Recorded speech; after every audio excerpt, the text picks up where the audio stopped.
everybody, I'm Brandon from Zaid Comics, artist and co-creator on Magic Cop. That's live on Indiegogo right now, and I'm just one half of the two best looking brothers in all of comics. And today we're doing another movie poster breakdown where we take a dive into a movie poster and look at it from a graphic designer's standpoint. So let's see what we have today. We're going to be doing something a little bit goofy today, and we're going to be looking at the Playmobil, the movie posters. So this movie is obviously in the same vein as like Lego Movie, but this is with the far less popular Playmobil toy line, and so we're going to take a look at these movie posters. We have two of them, and I think they're pretty cool because obviously when you have a movie that's like this, you're going to make it like this big deal, over the top and stuff. But as a designer, obviously the designer of these movies and the movie posters, they're not children, so they have a lot of influencing coming on from movies that are already big deal movies, like big blockbusters, big adventures and things like that. So you're going to see a lot of homages to stories like that. Obviously, even just superficially here, you have like a James Bond type character, when you have like your classic tropey goofy guy, and then your doofy robot or something that's probably meant to sell toys. All right, but let's check out this poster here from a perspective of a graphic designer. So we have really nice, vibrant colors on here, and we have our main characters. Obviously, right here, it looks like that these are some of the characters, including probably this fairy, that are going to be the main protagonist for the film. I think that it's cool to show off all of your characters like this. I think from a marketing standpoint, they're probably looking to really nail home these characters' faces, so when they're going to go sell some toys or something like that. I do like the designing on this poster though, and this is kind of a poster. This one might be more of like the poster you hang in your house rather than the actual promotional movie poster. You might have seen a very similar poster. In fact, it's exactly the same, all but it doesn't have these shadows down here. It has some large text that says something about an epic story or something like that. I liked this one better because these shadows down here, because from a movie poster designer standpoint, this is really cool because you're showing off some conflict here without actually having to waste poster space on some enemies or your antagonists or anything like that. You're really hitting home your heroes, which is what you want to sell to the children audiences. They're big fans of heroes. But from a graphic designer standpoint, you have a lot of lines that are converging here, showing up to your focal point, which are these characters here. We could even make the argument that this guy, being in a lot in the trailers, these lines here are probably really focusing down on this character right here, like this James Bond character. This one off to the side here, kind of an anomaly. I think they probably put that there just to really hit home that this Coliseum is, kind of like a sports arena or something like that. There's going to be like a gladiatorial fight in here, but it's kind of cool. I like the I like this obtuse Batman 1966 Batman angle that they have going on here. This is pretty cool because what you have, instead of it just being a straight on angle, that we would see maybe if the protagonists were like this, here you're kind of getting a goofiness, an uneasiness, an unsettlingness, and then combine that with here, it looks like there's going to be some sort of fight going on, some sort of chaotic thing happening, but here in more of a tamed down goofy way is where you would see like in another movie poster like Zombieland. Obviously there would be a lot of fire and explosions. We might still have this angle but there would probably be a large explosion behind them. This is a lot more tamed down, probably for a child audience, looking at it from their perspective.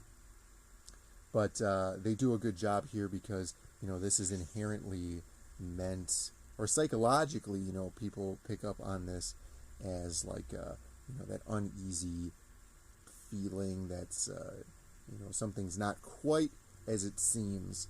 And, like I said before, these guys are really cool down here in the shadow, so it really brings together this whole thing. So the colors on this poster are really nice and vibrant. We have a really nice sky up here. It's not kind of doing anything in particular to the poster. Maybe it's meant to show off like a fantastical world, because we have a really nice color gradient here going through like a rainbow spectrum. And usually when you add in like those pinks and purples, you're kind of going into like fantasy, and we can really probably assume that because, we have this fairy character, and then we have, a lot of kind of characters that look like they're out of time. So the colors here in the sky, they're very subtle, but they probably are being used to convey that as well. We have a lot of like medieval or like old Roman looking characters here, so we're probably tying that together. Our main characters, it's pretty straightforward. Everybody's really looking toward the camera. Pretty much everybody's looking towards the camera. We kind of have just a really simple line of characters here. Maybe a little bit of their positioning is to show off some character traits. This guy kind of looks aloof. This guy's kind of angry. He's got his weapon. This guy's obviously super slick, and he's got like that strut to him.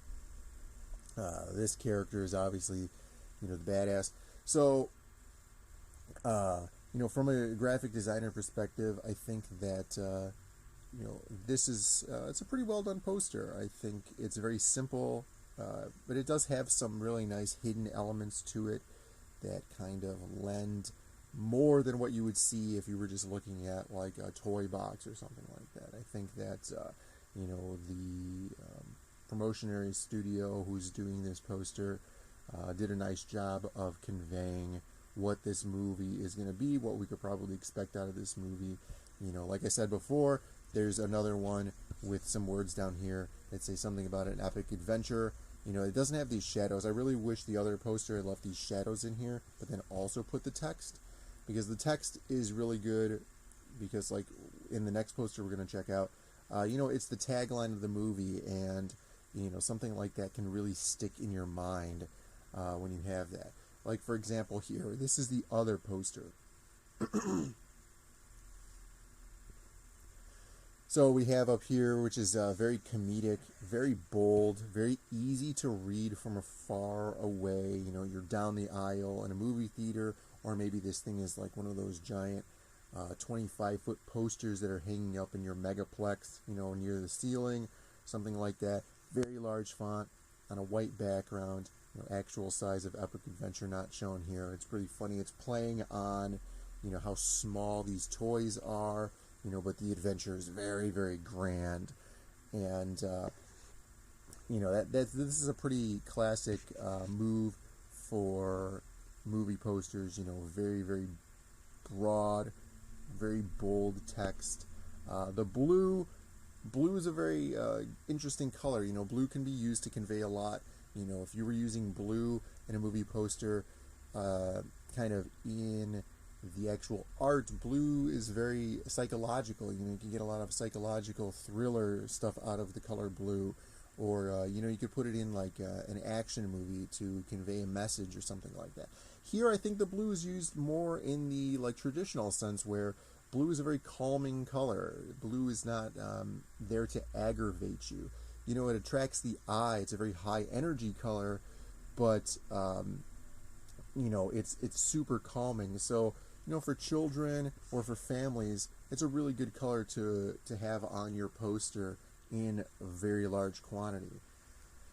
So another classic example, we're showing off a lot of your characters here. This guy might be a bad guy, which is kind of odd, but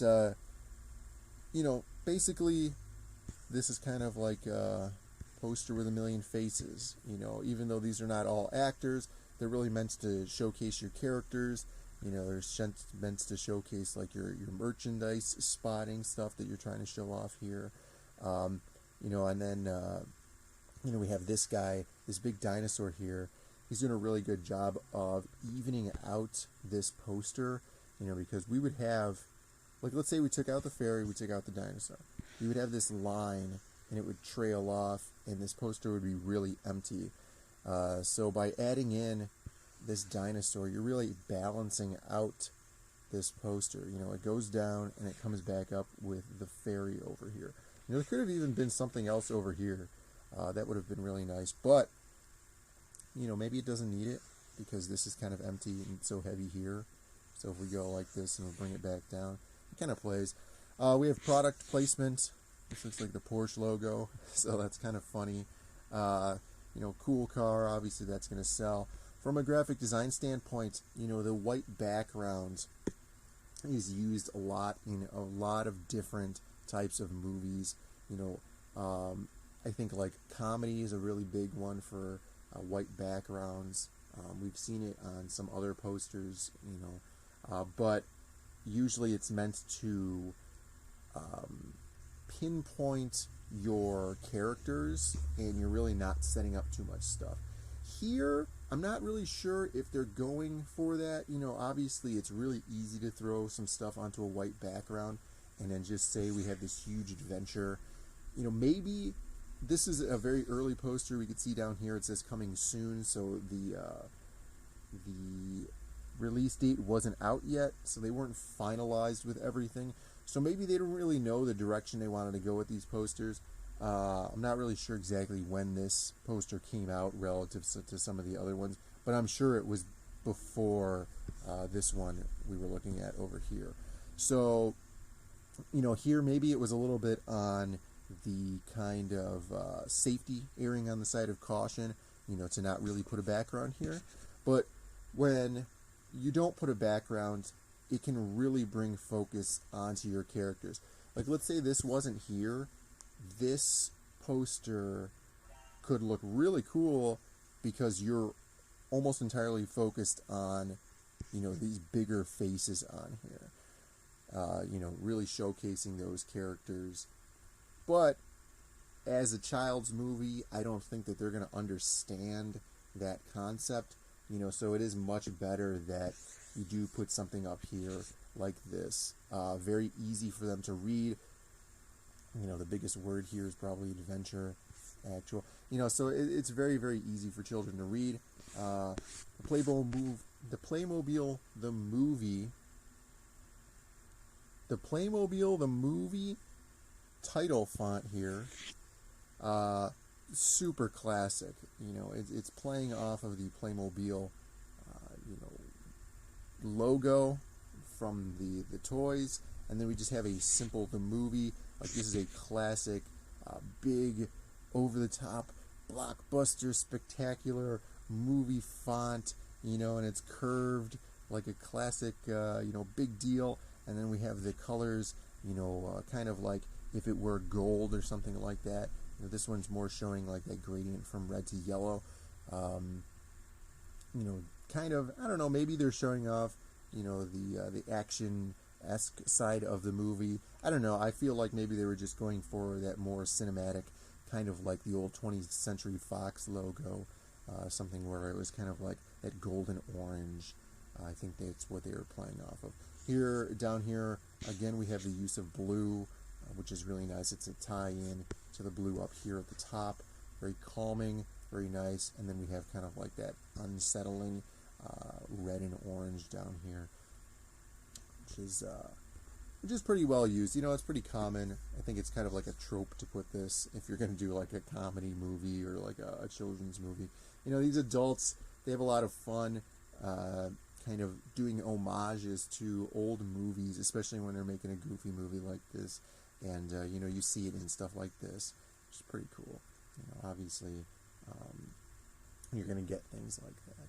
So let me know in the comments, what do you guys think? What do you think of these posters? And you guys going to go see the movie? I'll probably see it eventually. You know, I think these posters are pretty well done. You know, they're very simple and classic, but it's cool to take a look at some different things sometimes. And yeah, let me know in the comments how you feel about these. And as always, make sure you guys go to zadecomics.com and check out Magic Cop. And if you guys want to help and support me in my art, I also have a Patreon at patreon.com/ZadeNinja. And as always, thanks for watching, and we'll see you guys next time.